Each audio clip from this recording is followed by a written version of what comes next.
when they fail to follow through. I suppose the good news here is that LA City Council President and 8th District Representative Marquise Harris Dawson is now officially on the record. But to be clear, he's also on the clock. Remember now, it is anticipated that construction activities will begin within the next weeks. We shall see. We have exercised our right to free speech, but there are other rights the Black business community can exercise as well.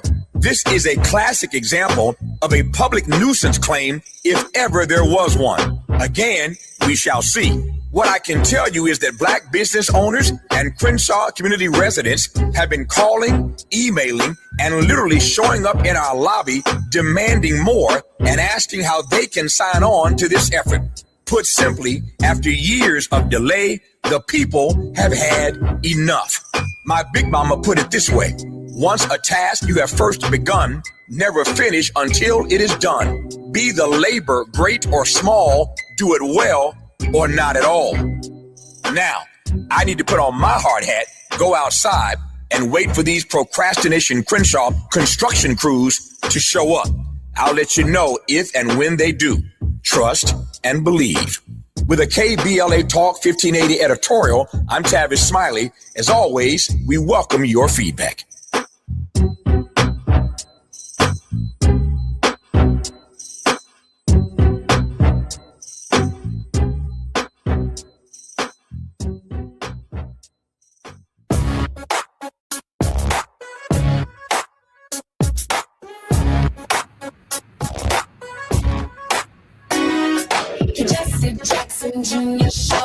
I'm speaking to the phone. Do I turn off the roadcaster mic? The Jesse Jackson Jr. Show. The Jesse Jackson Jr. Show. Come on and talk with me. Come on and listen to me. Come on and talk with me. Come on and listen to me. Baby LA. Talk 1580, download the app.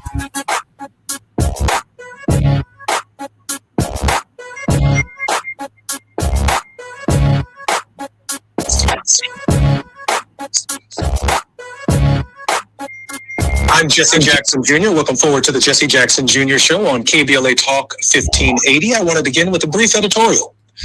When the rules bend for power, there's a moment in every fan's life when you realize sports were never just sports. This past week, that moment arrived at the World Cup, and it arrived on Air Force One's phone line.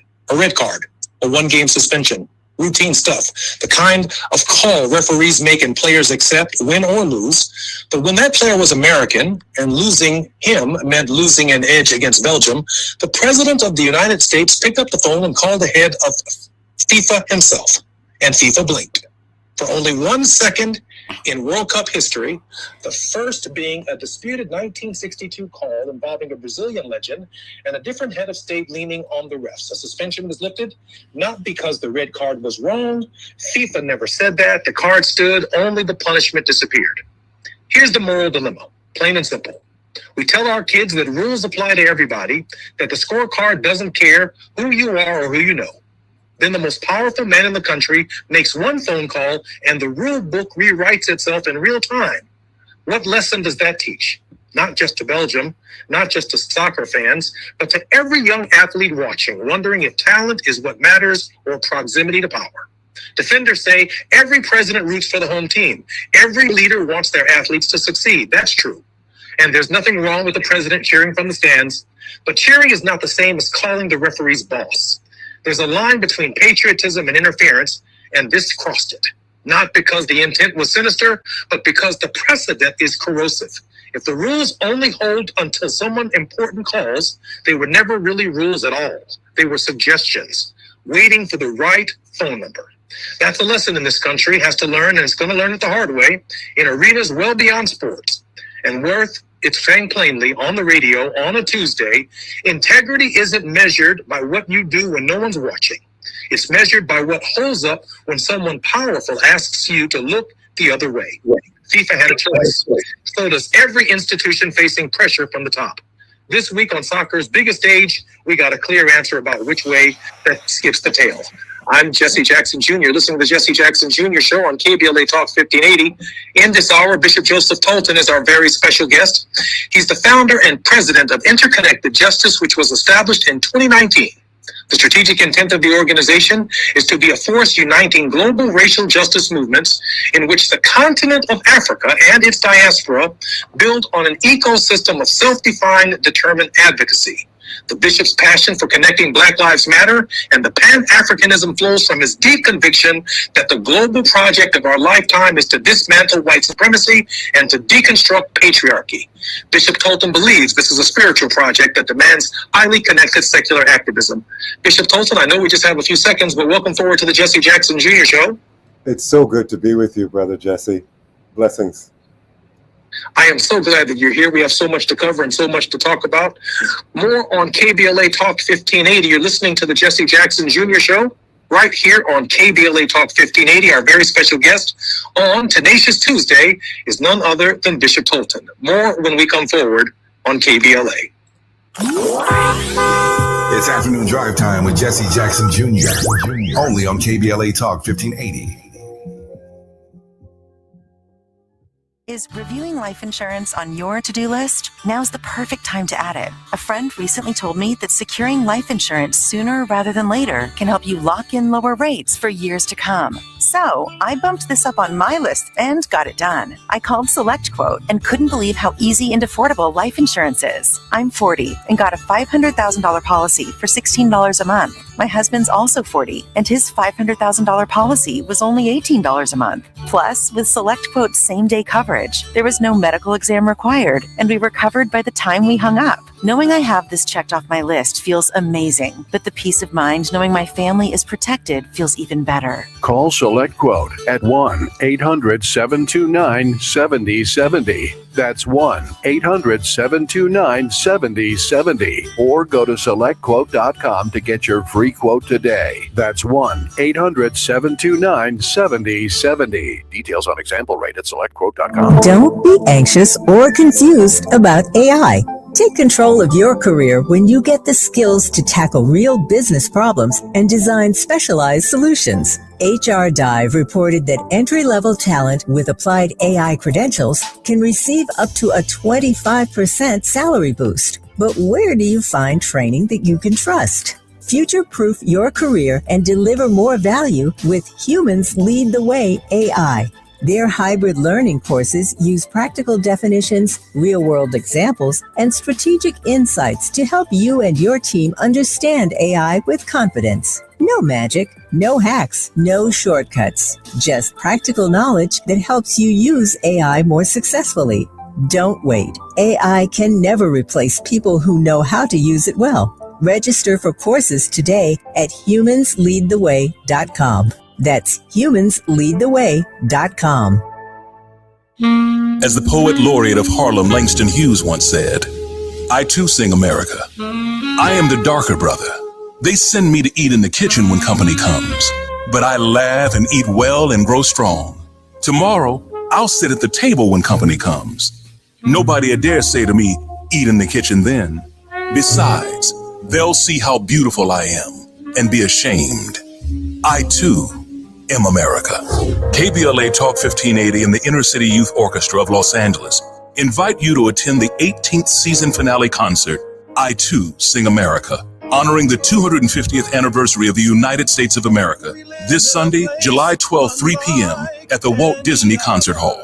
Curated by conductor Charles Dickerson and performed by the largest orchestra of color in the nation, I Too Sing America promises to be a show you won't soon forget. This Sunday, July 12, 3 p.m. at the Walt Disney Concert Hall in downtown Los Angeles. Purchase tickets at icyola.org or from the Music Center box office at musiccenter.org. I Too Sing America. Now back to more of Jesse Jackson Jr. on KBLA Talk 1580. The Jesse Jackson Jr. Show. The Jesse Jackson Jr. Show. The Jesse Jackson Jr. Show. The Jesse Jackson Jr. Show. King Volley, drop the beat. Come on and talk with me. Come on and listen to me. Come on and talk with me. Come on and listen to me. KBLA Talk 1580. Download. I'm Jesse Jackson Jr. Welcome forward to the Jesse Jackson Jr. Show on KBLA Talk of 1580. Bishop Tolton, welcome forward to the Jesse Jackson Jr. Show. Blessings to you, dear brother Jesse. Bishop, I think you're muted. Am I muted? You're not able to hear me. I'm Jesse Jackson Jr. You're listening to the Jesse Jackson Jr. Show on KBLA Talk 1580. One of the issues that I wanted to address in my editorial today was this question of moral consistency. Our young people were watching FIFA. They've been following the World Cup. In fact, soccer is a relatively new sport in the United States of America. It is an older sport in other countries around the world with some ancient rules for the way in which the sport is played. When the President of the United States from Air Force One made a call to the head of FIFA to if you will, unred card a player and allow the player to play in the sporting event, our children from elementary school through high school, our adults in college, and those sports fans of the game of soccer who watch on a global stage, where the rules are the same and the rules are consistent for all teams around the world. A sport essentially uncorrupted by the idea that all of the rules that are played in any country around the world will always be the same. Whether the call is the right call or whether the call is the wrong call, the calls are respected, and those calls that are challenged are part of a process. And once that process makes a determination and a judgment, the entire planet accepts the process. They accept the rules, even if the call were a bad call. Until Donald Trump intervened, which we hadn't seen in the sport, I believe in more than 6 decades, called the head of FIFA to have the nation's leading scorer for the United States reinstated after a red card. Every elementary school soccer player and their parents and their family members, every college soccer team, every Olympic and potential Olympian, every professional sports soccer player on earth saw the President of the United States use the power and influence of his office to change the rules of the game. I don't know what planet that's acceptable on, except since the presidency of Donald John Trump. It's not just about the sport.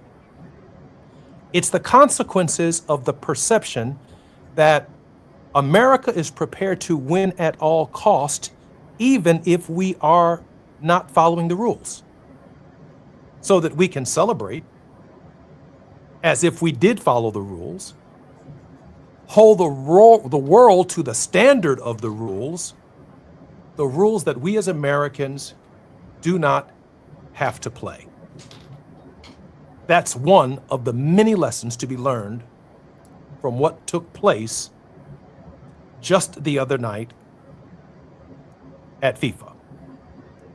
Of course, one of the great challenges of that dynamic is that we did not win.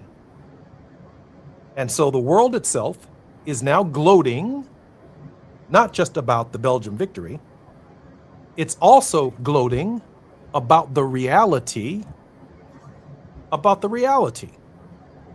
that the United States, Bishop Tolton, had the power to impact the rules of the game.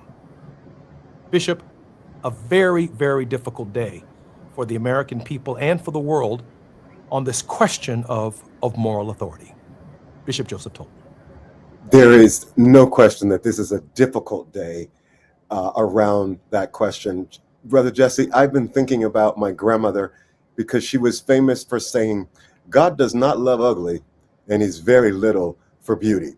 And I remember as a kid really kind of wrestling with that statement, and not just the God does not love ugly part, but that he's very little for beauty. And what she was saying was that obviously God is not for ugly behavior, but he's not also for a lot of gloating, and he's not also for manipulating one's power or overexerting one's authority or moving unguided by a sense of ethics. But I think it's important that we go just a level deeper regarding what's really going on here, because this is a story also about democracy. This is also a story about the spirit energy of our president and the ways in which he is guided by an authoritarian ethos. We ask ourselves, are we governed by rules or relationships? We would like to think that we are governed by rules. And certainly in sports, there's one referee, there's 90 minutes, there's a certain amount of time, and we know that the rules apply equally to all. It is not about the referee having a particular preference or relationship with one of the teams. And when we think about a democracy is supposed to be governed by rules, right? And the rule of law versus relationships where we can cherry pick the ways in which we want to indict particular people or communities versus others because of what our particular preference is. So I do think that so much of this goes back to the spirit energy of Donald Trump and the way in which that spirit energy is really corroding our American understanding of being governed by the rule of law, being governed by a set of principles and ideals that are unchanging in terms of who they are applied to. And I think that we as Americans really need to take a very critical look at the ways in which the spirit energy of this particular president is really corroding not only our politics, but our cultural life as well. Bishop, I think that's so well said. I think the other side of it, obviously, is that it's not just the rules of sport. We are now seeing it in the reflecting pool, a no-bid contract.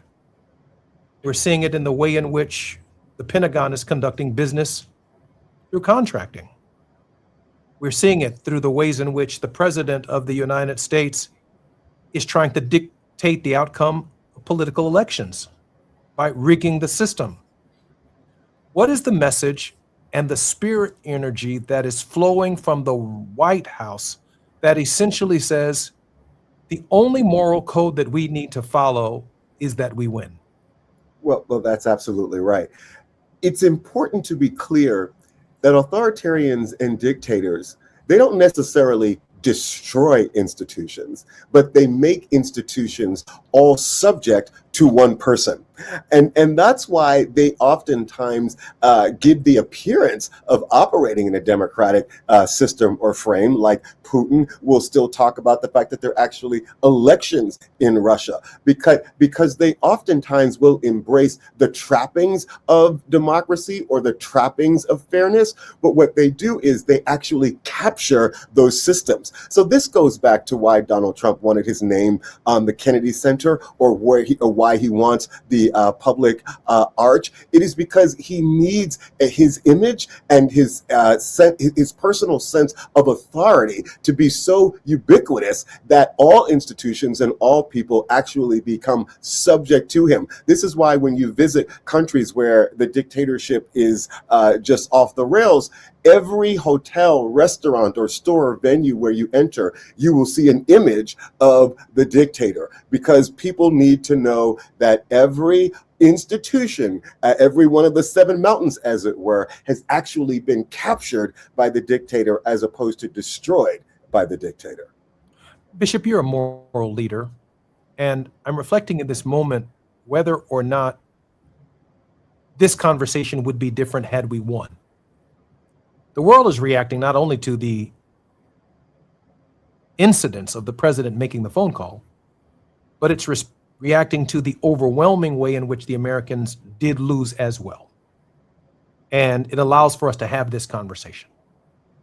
But had America been successful in the outcome of the contest last night, I am fairly confident we would be having a very different conversation with the global community reacting to the idea that soccer itself as a sport is forever corrupted and that it is not recoverable. And that the consequences of that behavior for the American people all over the world are as astounding and profound as anything we've seen since Donald Trump was elected president.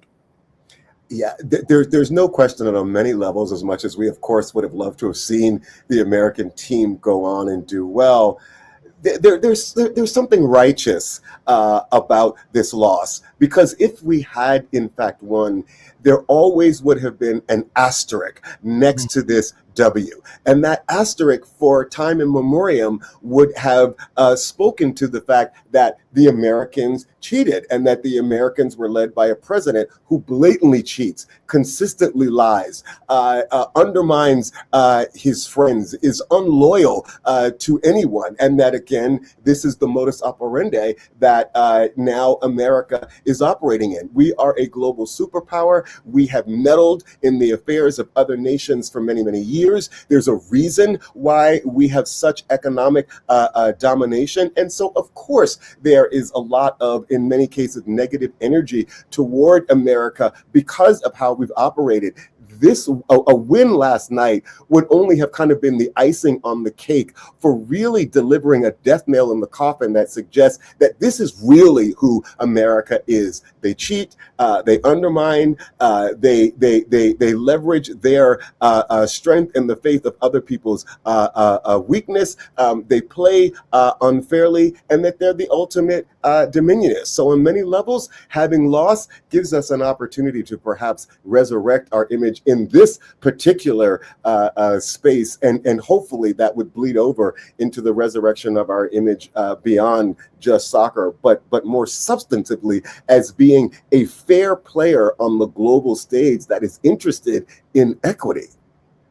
You know, I think we lost that reputation during the ways in which the president of the United States has imposed tariffs to the rest of the world as bargaining chips for mineral rights, as bargaining chips for the way in which governments relate to Donald Trump's personal businesses and to his family, and the way in which he is treated. Even the FIFA award that was the honorary peace prize that was named after Donald Trump, presented by the FIFA president. Even the $400 million aircraft given to the United States by the Qatari government, something unprecedented. And that Donald Trump, when he leaves office, gets to leave with the plane and put it in his personal presidential library and or museum. The ways in which these rules are being changed is essentially saying that it's okay to put weights in fish in bass fishing. It's okay for professional athletes to bet on themselves or to miss free throws. And there are no consequences for doing that when they could make free throws. It's okay for a quarterback to throw the game if the players that are behind the quarterback are betting in Vegas or in any of the markets on the outcome of a contest. It's okay to cheat. It's okay to be dishonest. It's okay to speak in half-truths. It's okay to be deceptive. It's okay to be misleading. If you have the power, if you have the gold, you have the right to rule. I would just add this point. When I ran for Congress in 1995, I always said, and I say it again when I ran for Congress in 2025, I would rather lose right than win wrong. I just don't want to be known for winning wrong. I didn't reach into the research, into the bag of tricks and talk about my political opponents and the consequences that some of the things they found out about me and I found out about them could have been destructive, not just to the campaign or to their campaigns, but to their lives. I'm not in it for that. I'm in it for the preservation of democracy and the expansion of our rights. I would rather lose right than win wrong. That is a different kind of energy that has to emanate from the very top of our country, from the top leadership. It is the signal to Congress. It is the signal to the United States Senate. It is the signal to the court that there is a moral plumb line in the nation that we will not cross. I can't think of a more important voice to be having this conversation with on Tenacious Tuesday than that of Bishop Joseph Tolton. Bishop Tolton, as an LGBT global faith leader, continues to serve as the Bishop of the Global Ministries for the Fellowship of Affirming Ministries. In this capacity, he designs and manages TFAM's justice ministries and collaborations outside of the United States with the focus on East Africa policy. I'm Jesse Jackson Jr. You're listening to the Jesse Jackson Jr. Show. Our very special guest is Bishop Joseph Tolton. More when we come forward on the Jesse Jackson Jr. Show. It's afternoon drive time with Jesse Jackson Jr. Only on KBLA Talk 1580. I'm Bree Wood with BIN News Now. Northwest Indiana authorities are investigating a deadly shooting that claimed the life of 10-year-old Montana Weathers of Chicago. Police say the child was killed early Sunday when someone opened fire from a vehicle in Gary. Crime victims advocate Andrew Holmes. A relative pushed a little 10-year-old out of the way, not knowing that he had been struck by gunfire. A 50-year-old man was also wounded and remains hospitalized. Chicago police are investigating a mass shooting on the city's west side that left 7 people injured. Community leaders say hundreds had gathered before gunfire erupted, while city officials are now looking at ways to hold organizers of large, unsanctioned events accountable when violence breaks out. And private prison company CoreCivic is selling 2 Southern California detention centers to the federal government in a $1.5 billion deal. The sale supports ICE's growing detention network, though CoreCivic is expected to continue operating the facilities. Get BIN News Now on demand 24/7 on the iHeartRadio app.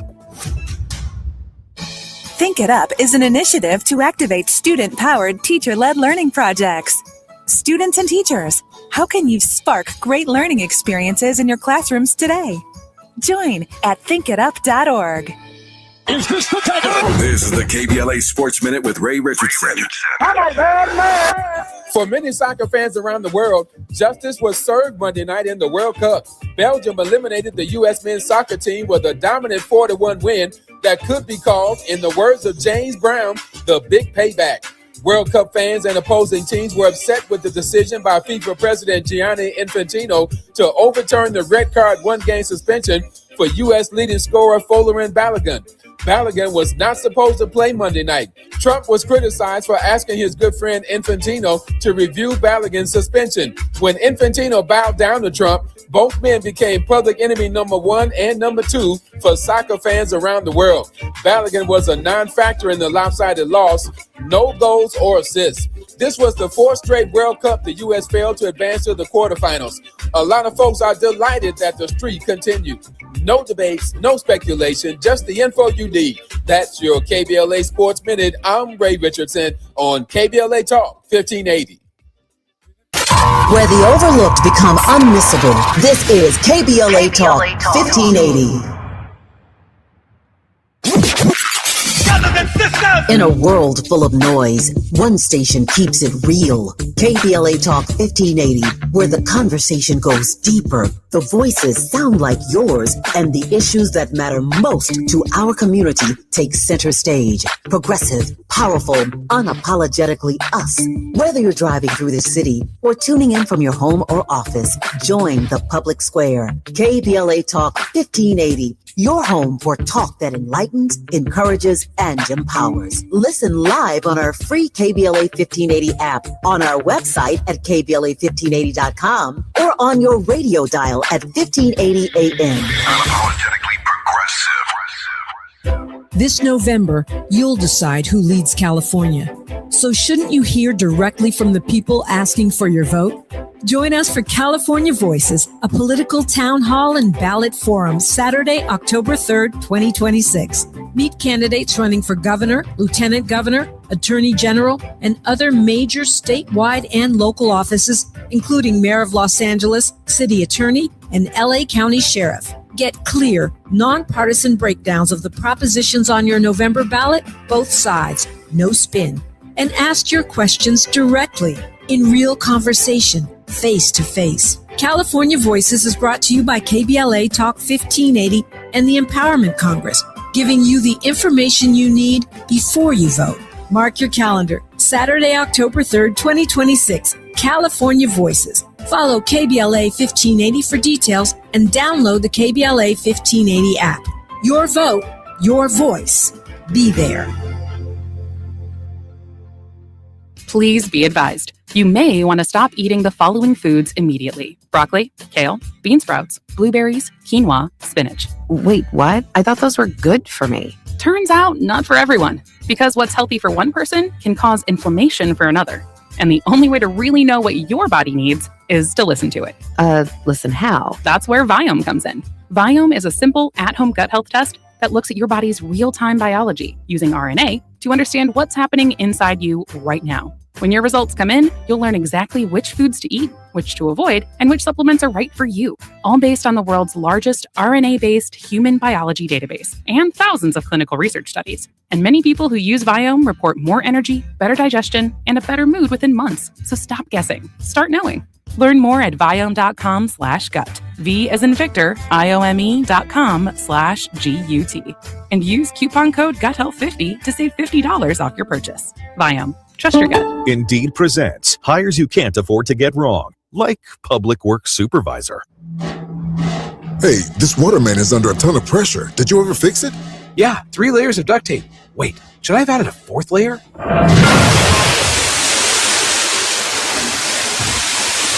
This is a job for sponsored jobs. This is what happens when you don't sponsor your job on Indeed. Next time, get matched with quality candidates with Indeed sponsored jobs. Visit Indeed.com/hire now and sponsor your job today. See website for details. MyFastCash.com is not a lender and does not make credit decisions. Must be 18 years old. Not available in all states. The mechanic called. The repair's going to be $750. Oh, we got rent and the car payment on top of groceries, gas, and other bills. We don't have an extra $750 right now. We could try MyFastCash.com. When short on expenses, you can go to MyFastCash.com and can get money as soon as the next day. MyFastCash.com. Yes, they can connect you to one of the largest lender networks, and you can get a loan even with bad credit. We could be approved for up to $5,000 fast. $5,000? That must be a long process. Nope, approval can happen in just a few minutes right from your phone, and funds could hit our account by tomorrow.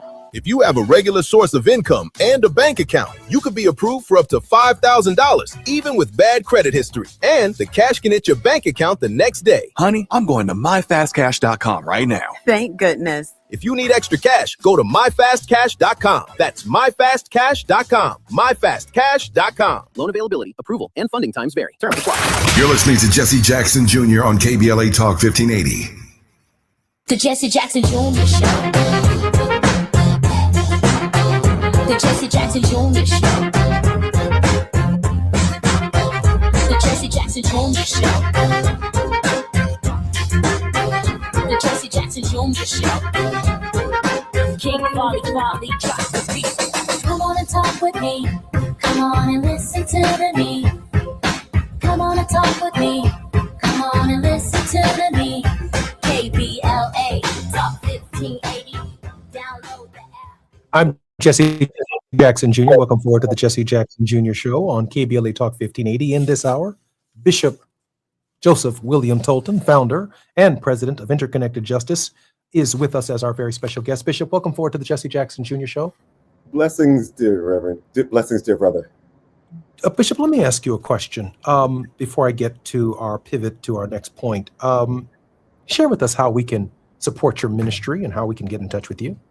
Oh, that's gracious. At www.icjustice.org. IC Justice, of course, is short for Interconnected Justice. Please log on. Please donate. Please become a member. Please become involved. We are very focused on connecting progressive leaders from the African continent with their counterparts across the diaspora that we might advocate for global justice on the global stage. Bishop, on this past July 4th, the nation commemorated, if you will, its 250th anniversary.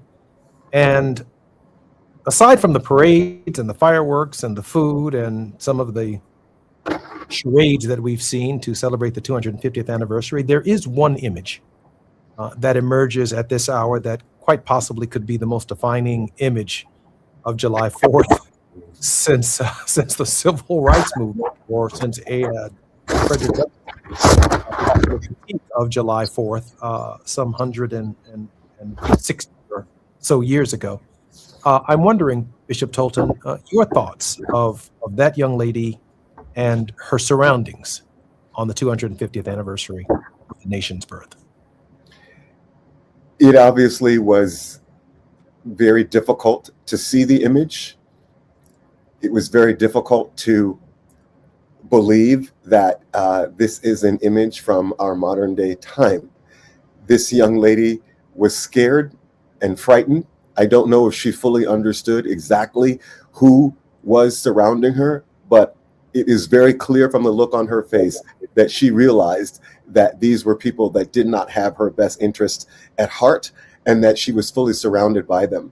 Now, obviously, they on purpose entered a public a mode of transportation, one that is widely used by Washingtonians, to make a clear statement that they were owning this public arena. They were not afraid to be in a public space and to be shown and to really take up space, because now their presence in the world has been on many levels justified by President Trump. It should be noted by your audience that as of now, as far as I understand, the president has not condemned this march. And one of the members of his cabinet, who was interviewed by CNN, could not find the language to state very clearly that he would say to the president that this needs to be condemned.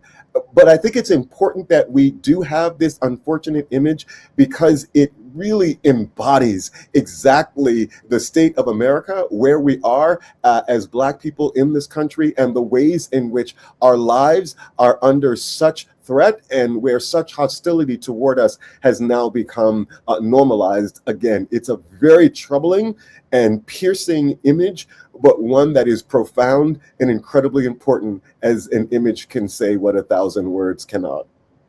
Bishop, I have been struggling with so many different interpretations of what I think we all witnessed by looking at the image and just studying it. I mean, there must be 1,000 sermons that could be preached this Sunday just by simply looking at this picture and studying it. There is an affirmation of white men in this image, and there is a subjugation and a deaffirmation, if you will, of Black women in this image. Something that I hadn't reflected upon until we just decided to discuss it today and to talk about it among the other interpretations that exist. From day one, including the firing of the generals, including the firing of women at the Pentagon by Pete Hegseth and by the administration, the 300,000 Black women who lost their jobs at the federal government in the first couple of weeks of the Trump administration. And now we see the elevation of white men affirming their so-called First Amendment rights, no matter who it intimidates. And we see, of course, the kind of Rosa Parks image of this sister sitting in the context of this hostility, having to define in her own way what the nation's independence truly means. Bishop, I may be wrong, but do you see this in the image as well? Oh, there's no question about it. Unfortunately, we have to go back to the history of the founding of this nation. On many levels, this nation was founded as a white Protestant republic. And the Declaration of Independence, which suggests that all people are created equal has always been on a collision course with that image. And we know that, of course, we never, particularly in 1776, were anywhere close to living up to these words, because slavery was protected, native nations were displaced, women were excluded from political life, and property qualifications limited political participation. So from the very beginning of the Republic, we have been struggling with this tension between the ideal of what America can be, kind of almost a nation that embodies a political Pentecost, where we're able to all speak in tongues in different languages, but able to come to one conclusion. Is that the America that we're going to live into, that Eddie Glaude talks about? Or are we going to be a nation that is captured by this idea of a hierarchy, at which at the top, as you just well articulated, of course, sit white men who are in a position that is uncontested.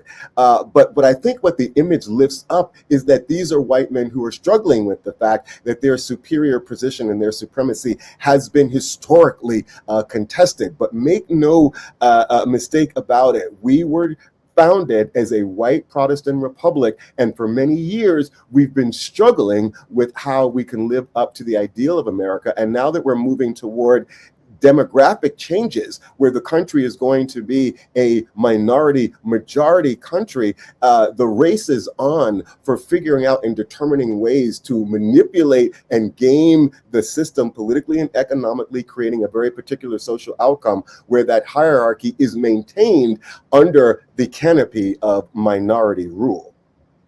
You know, Bishop, I have in my hand, show you how great minds think alike, I have Democracy in Black, How Race Still Enslaves the American Soul by Eddie S. Glaude right here in my hand. But I also have America, USA, How Race Shadows the Nation's Anniversaries, Eddie S. Glaude Jr.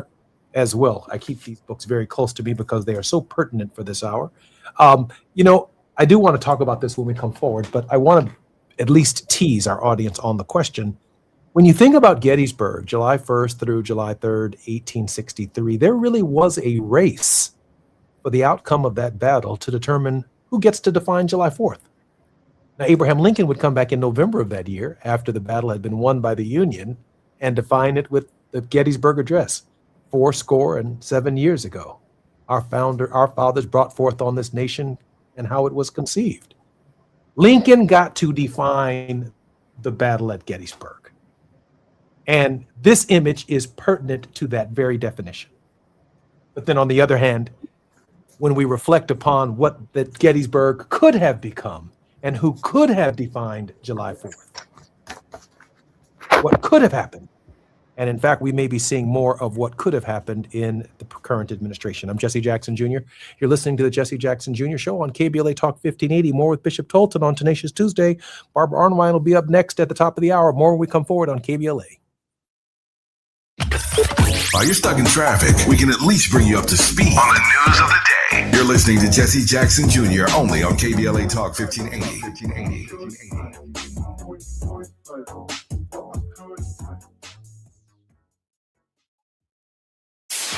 KBLA Talk 1580. We've got a lot to talk about. KBLA Talk 1580, connecting you with services and solutions. At the heart of the Al Wooten Center's mission for good citizenship and academic excellence is a desire to ensure that every student avoids the kind of lifestyle and overcomes the kinds of challenges that led to the murder of Al Wooten Jr. In 1990, founder Myrtle Fay Rumpf opened the center in honor of her son's life. In 2026, they are serving more than 300 students in grades 3 through 12 annually online and on site at their youth center and other sites in the South LA area. The Al Wooten Jr. Youth Center takes a neighborhood approach to the revitalization and empowerment of a community in crisis. The Wooten Center provides free after-school and summer programs to help students in grades 3 through 12 attain grade-level proficiency and promotion, high school graduation, and college and career access and success. The Al Wooten Center focuses on academics, STEM, the arts, and so much more. Join them for an enriching experience that sparks creativity and nurtures young minds. Tap in at WootenCenter.org. That's WootenCenter.org. This is a community call to action from KBLA Talk 1580. Going to a World Cup match in LA this summer? Ditch the parking stress and ride Metro. With direct service from across LA County, it's the easy way to get there for just $1.75 each way. Listen up, KBLA delegation. We have something you need to hear. Right now, you may qualify for low-cost home internet. And we're not talking about a catch. This is real. Many internet service providers offer low-cost internet plans if anyone in your household is enrolled in CalFresh, Medi-Cal, SSI, or is income eligible. There are a lot of families in our community who deserve to be connected. Here's all you do. Call 844-461-7893. That's the Get Connected call center. Real people ready to help you enroll today. Or go online to internetforallnow.org to find a provider near you. You may also qualify for a low-cost computer through Human IT. Connectivity is not a luxury. In 2026, it's a necessity, and you deserve access just like everybody else. Call 844-461-7893. That's 844-461-7893. KBLA's got you. If you missed any of this, you can always go to our website at kbla1580.com. Brought to you by KBLA Talk 1580 in partnership with the California Emerging Technology Fund, CETF. You deserve a treat, a $10 bill credit treat. If you get an LADWP paper bill but go online to pay it, stop! Break up with your mailbox. It's time to go paperless. With paperless billing, bill reminders come straight to your inbox. You can access 7 years of past bills in your online account, and you don't have to deal with paper clutter piling up. It's a win for you, your time, and the environment. $10 bill credit for new LADWP paperless billing signups. LADWP.com/paperless. KBLA Talk 1580. We've got a lot to talk about. KBLA Talk 1580, connecting you with services and solutions. Created with a share of the 1984 Olympic Games surplus, LA 84 began operations in 1985 as a grant-making and educational foundation. Today, the LA 84 Foundation supports hundreds of nonprofit youth sports organizations throughout Southern California annually, trains coaches, commissions research, convenes conferences, and maintains the world's premier Olympic and sports library collection. They are transforming lives and communities through the power of youth sports. To find out about youth sports programs for yourself or your child, and to get information about the grants and support they offer to schools and nonprofits, or if you want to make a donation, please visit la84.org. That's la84.org. Or you can call them at 323-730-4600. This is a community call to action from KBLA Talk 1580. Now back to more of Jesse Jackson Jr. on KBLA Talk 1580. The Jesse Jackson Jr. Show. The Jesse Jackson Jr. Show. The Jesse Jackson Jr. Show. The Jesse Jackson Jr. Show. King Quality drops the beat. Come on and talk with me. Come on and listen to the need. Come on and talk with me. Come on and listen to the need. 1580. Download the app. I'm Jesse Jackson Jr. Welcome forward to the Jesse Jackson Jr. Show on KBLA Talk 1580. It's Tenacious Tuesday. Our regular guest and contributor, Bishop Joseph William Tolton, founder and president of Interconnected Justice, which was established in 2019 as our guest. Bishop, welcome forward to the show once again. Blessings to you, my dear brother. Bishop, I'm wondering, what should we make of this moment? I'm wondering if the perception by the world now of America is one of not just a president who is wayward, but the idea that Americans want to win at all costs. That the standard has now changed, that 2.5 more years of Donald Trump's administration, the new normal that will emerge may indeed cloud our ability to engage in the kind of moral authority and moral leadership in the world necessary to build a beloved community. Bishop, how should we see this moment? I actually think that Americans don't understand that the world has probably had a more authentic understanding of who America is than Americans. And what I mean by that is that the world has had to put up with America's military meddling, with its political manipulation, with its economic extraction for many, many, many years. And so, all over the world, people get that that's America. I think that there was a belief that the country was kind of evolving, and Obama spoke to a pivot where the country was evolving not only in terms of where we were around racial justice, but I think that where we were around really kind of changing who we were as a people because of the spirit that he embodied. I think the pivot back to Trump or the pivot to Trump was thought of as, well, perhaps this is an aberration. But now I think the rest of the world understands this. Trump is America's id. This is really who America is. This is the ugly underside of empire. And Trump embodies that. And I think the rest of the world has actually had a better understanding of who we truly are than actually we have for many years. Bishop, are you suggesting that the soul searching that's taking place isn't around the globe?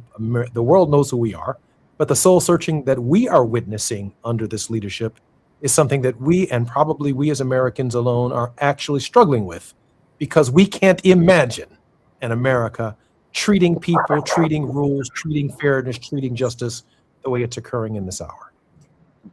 Brother Jesse, that is absolutely correct. There is a breaking in the veil where we are having to come to terms with the truth of the fact that we shut down USAID and that there are hundreds of thousands of children around the world who will die or starve because we let the world's first trillionaire make that decision. There is no doubt that people around the world certainly understand that, and that we now are coming to embrace that. And I believe, and hopefully we'll get to talk about this when I'm with you again, that the emergence of the democratic socialist movement, that is the story of America reckoning with itself. That is the story of America realizing, wait a second, we actually are under a capitalist system where the distribution of wealth is incredibly unfair and where the system really is rigged. I believe that what's happening with democratic socialists is about Americans waking up and realizing something fundamental about our system has got to change. And now we have a permission structure to actually be wildly imaginative about that change, because we've seen how the right has been so radically and dangerously imaginative about how they want to see a regressive movement in this country take us back to an economics of the Gilded Age and a social time before Reconstruction.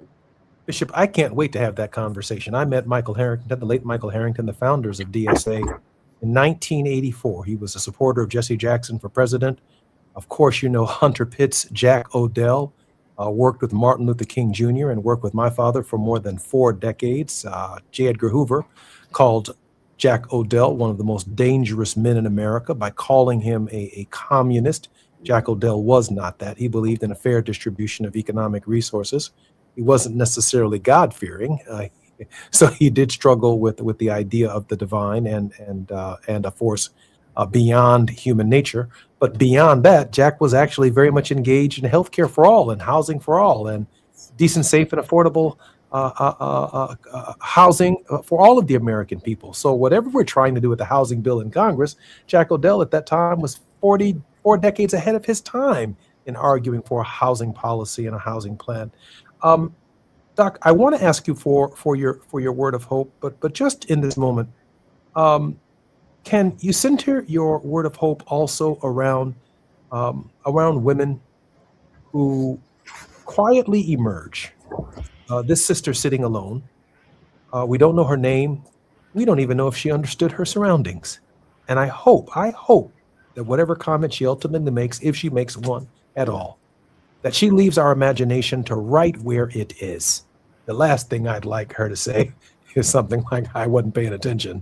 I want her to leave it right where it is so that we can reflect. Bishop, on behalf of our women. Absolutely.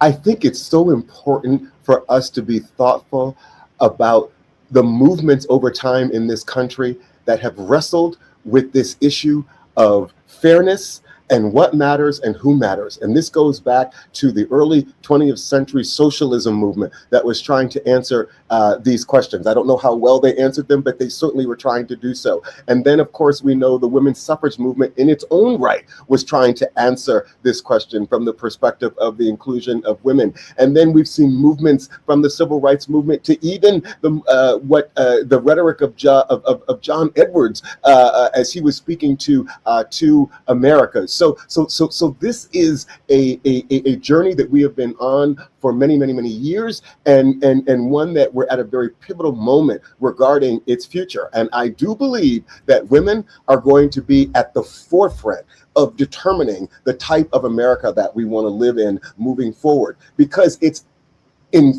impossible to separate the spirit of misogyny and the spirit of economic dominance that has governed this nation for so many years. And in order to kind of break through that, it's definitely going to take the spirit of the feminine, not just women, but the spirit of the feminine to break that yoke. And as the scripture says, only the anointing or the oil of God can break the yoke, Brother Jesse. Bishop Joseph William Tolton, he is a bad man. He's a bad man. Looking forward to our next conversation, breakdown. One of the last chapters of Martin Luther King Jr.'s book, Strength to Love, was how the Christian should view communism. Bishop Tolton and I are going to deal with Democratic Socialists of America and the movement towards a social responsibility economically and the sharing of opportunities for all Americans, regardless of their race, sex, class, or sexual orientation, when we come forward and when we have Bishop Tolton on our show again. Bishop, love you very much, and there's nothing you can do about it. Blessings. Love you too, my brother. Look forward to seeing you soon. I'm Jesse Jackson Jr. Tenacious Tuesday. Barbara Arnwine is up next right here on KBLA Talk 1580. KBLA 1580 Santa Monica. I'm Bree Wood with BIN News Now. Northwest Indiana authorities are investigating a deadly shooting that claimed the life of 10-year-old Montana Weathers of Chicago. Police say the child was killed early Sunday when someone opened fire from a vehicle in Gary. Crime victims advocate Andrew Holmes. A relative pushed a little 10-year-old out of the way, not knowing that he had been struck by gunfire. A 50-year-old man was also wounded and remains hospitalized. Chicago police are investigating a mass shooting on the city's west side that left 7 people injured. Community leaders say hundreds had gathered before gunfire erupted, while city officials are now looking at ways to hold organizers of large, unsanctioned events accountable when violence breaks out. And private prison company CoreCivic is selling 2 Southern California detention centers to the federal government in a $1.5 billion deal. The sale supports ICE's growing detention network, though CoreCivic is expected to continue operating the facilities. Get BIN News Now on demand 24/7 on the iHeartRadio app. Think It Up is an initiative to activate student-powered, teacher-led learning projects. Students and teachers, how can you spark great learning experiences in your classrooms today? Join at thinkitup.org. Is this the time? This is the KBLA Sports Minute with Ray Richardson. For many soccer fans around the world, justice was served Monday night in the World Cup. Belgium eliminated the U.S. men's soccer team with a dominant 4-1 win that could be called, in the words of James Brown, the big payback. World Cup fans and opposing teams were upset with the decision by FIFA President Gianni Infantino to overturn the red card 1-game suspension for U.S. leading scorer Folarin Balogun. Balogun was not supposed to play Monday night. Trump was criticized for asking his good friend Infantino to review Balogun's suspension. When Infantino bowed down to Trump, both men became public enemy number 1 and number 2 for soccer fans around the world. Balogun was a non-factor in the lopsided loss, no goals or assists. This was the 4th straight World Cup the U.S. failed to advance to the quarterfinals. A lot of folks are delighted that the streak continued. No debates, no speculation, just the info you need. That's your KBLA Sports Minute. I'm Ray Richardson on KBLA Talk 1580. All I need is one mic. With a KBLA Talk 1580 editorial, I'm Tavis Smiley. The headline in the newspaper read, Black leaders join forces to bring Destination Crenshaw toward the finish line. Now, beyond the headline phraseology of toward the finish line, if you actually read the article, it said that Black-owned contractors are now being mobilized, major new financing is being secured, and it is anticipated that construction activities will begin within the next weeks. That statement has more hedges than a Beverly Hills mansion, more hedges than a nervous groom's wedding vows written by a divorce lawyer. But it's funny how progress starts moving once somebody turns on a microphone. 4 weeks of KBLA editorials and suddenly everyone has found their hard hats. It's amazing what happens when the community starts asking questions out loud, and this is why Black media matters. We don't need more empty promises. We need a finished project. Political accountability to Black fellow citizens means that elected officials and institutions must answer for their actions or inaction in ways that are real, measurable, and consequential when they fail to follow through. I suppose the good news here is that LA City Council President and 8th District Representative Marquise Harris Dawson is now officially on the record. But to be clear, he's also on the clock. Remember now, it is anticipated that construction activities will begin within the next weeks. We shall see. We have exercised our right to free speech, but there are other rights the Black business community can exercise as well. This is a classic example of a public nuisance claim if ever there was one. Again, we shall see. What I can tell you is that Black business owners and Crenshaw community residents have been calling, emailing, and literally showing up in our lobby demanding more and asking how they can sign on to this effort. Put simply, after years of delay, the people have had enough. My big mama put it this way: once a task you have first begun, never finish until it is done. Be the labor great or small, do it well or not at all.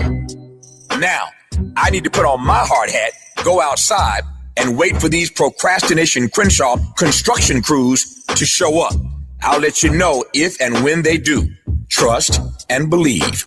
With a KBLA Talk 1580 editorial, I'm Tavis Smiley. As always, we welcome your feedback.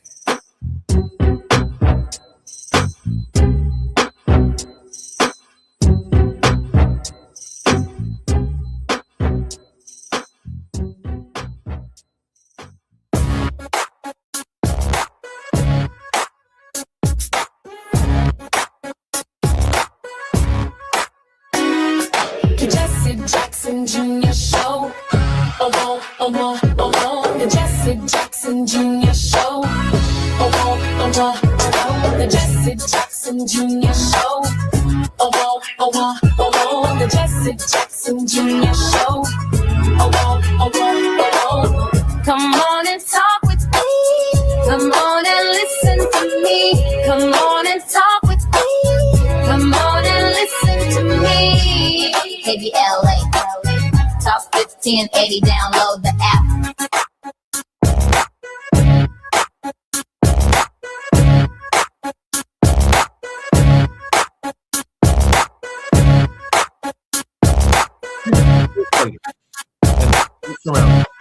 Picture it. A young Black woman sitting quietly on the Washington Metro, doing nothing more than commuting. Around her, filling the train car, dozens of masked men in matching uniforms, khaki pants, navy shirts, white cloth covering their faces. Patriot Front, a white nationalist group whose own literature calls for a white ethno-state, whose founder has bragged about recruiting hundreds of members nationwide. That wasn't a scene from 1926, though it looks like one. It happened on July 4th, 2026, 3 days ago, the 250th birthday of the United States of America. I want you to sit with that image for a moment, because it says more about where we are as a country than any firework display, any parade, any speech from any podium. Here's the irony, and it's a bitter one. On the very day we were told to celebrate 2.5 centuries of American freedom, hundreds of men marched through the nation's capital carrying Confederate flags, the flag of a rebellion fought to preserve slavery, right alongside American flags, some of them flown upside down. That's not patriotism. That's a contradiction wearing a costume. And while that march was happening, the White House was directing Americans towards a newly restored statue in Freedom Plaza, a monument to a founding father named Caesar Rodney. celebrated for riding 80 miles through a storm to cast the deciding vote for independence. A genuine act of courage. But Rodney was also a man who owned hundreds of Negro human beings on a plantation of nearly 900 acres. That statue was removed from public display in 2020 during the reckoning after George Floyd's murder. This year, it was put back, presented as a triumph of the American spirit, in the president's own words, timed deliberately for the anniversary. So on one side of town, we were asked to honor a slaveholder as a symbol of liberty, and a few metro stops away, a black woman is boxed in by white men whose ideology says people who look like her don't belong in their vision of America at all. This is not coincidence of timing. This is a whole story of this country in a single afternoon, the promise and the betrayal of that promise standing on the same subway platform. Now, to be fair, I want to be fair here. Patriot Front's march was legally protected speech. Even some Republican officials moved quickly to distance themselves from the group once the photos went viral, and no one in elective office has stood up to praise Patriot Front by name. The Constitution protects ugly speech along with popular speech, and that's a principle worth defending even when it costs us something. I'm not asking you to think about the government and how it should have stopped the march. I'm asking you to